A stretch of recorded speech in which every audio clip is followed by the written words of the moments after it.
Okay, guys, update on the NVIDIA drivers and upgrading to Fedora 44. So I just upgraded the system here, and this system has a 10.0 card, so it's not supported by the latest driver installed by Fedora 44 and RPM Fusion. So this is a 1050 Ti, so it's an unsupported driver beyond 580. This is what I get after the update process finishes. If you want to see a full update process, go to my other channel, Oizoi installs Linux, and over there you can see me doing the full upgrade on this system. Oizoi installs Linux. Go there, subscribe and like, and see the full process. But this is the error or the information I was getting after the full update finished, and this was compiling the NVIDIA drivers. And since this is a 1050 Ti, so it's not supported by anything further than 580, I got this error. No problem. Just to control Alt F2 or F3 or F4, get yourself a root terminal and do this. Just remove the old stuff. It's kind of scary. I know it's going to remove a bunch of things. It's kind of scary. I know. Let it do it. Let it do its thing. I'm going to do Control C because I don't want to execute this command, of course. But I can put it as a comment here. Okay. Execute this. Remove the comment. Just do this.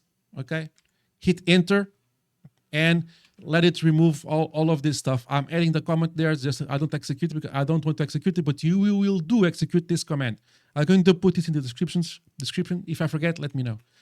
Let it remove all the stuff. La-di-da-di-da. Then you will install this. Okay, I'm going to put as a comment because I don't want to execute, but you type this description, copy paste. It's going to do its thing. Don't reboot immediately. What you can do here is you can do a top command, and you can sort by CPU by pressing Shift P. If you see AK mod stuff, mod probe stuff taking CPU resources, do not reboot. Do not let AK mods, AK stuff, mod probe stuff disappear, or just wait 10 minutes. When no AK mods or mod probe stuff it's present, then reboot your system, and then you are rewarded with a fully functional graphics card with the latest 580 drivers, which are the drivers that will support your quote-unquote, according to NVIDIA, older graphics cards. So watch this video multiple times and get your comments. Try it out. Let me know if you have any questions. Like, subscribe, hype, and comment, and I'll see you in the next one. Please ask in the comments if you have any questions. Cheers, guys.